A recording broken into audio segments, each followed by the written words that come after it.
哥斯拉到底是正义的代表还是邪恶的化身？大战后的旧金山一片废墟，幸存下来的人类满含泪水与家人团聚，但哥斯拉却精疲力尽地瘫倒在地上。此刻人类对他的生死比较纠结。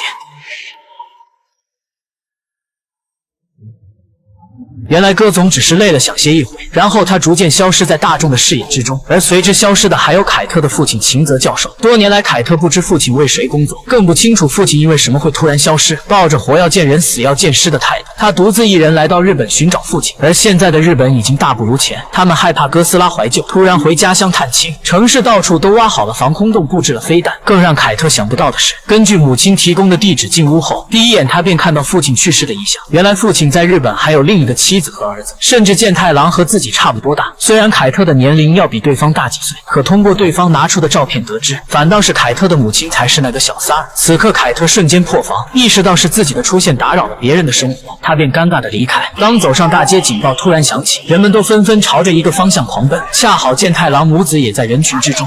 Early warning system. Warning for what? 多吉的。他们拉起凯特躲进抵御巨兽的防空洞，其实警报是个假象，只不过是为了让人们精神恐慌，奸商们才好趁机大捞一笔。但不知情的凯特竟瞬间被带入，他回想起旧金山大战中的痛苦经历。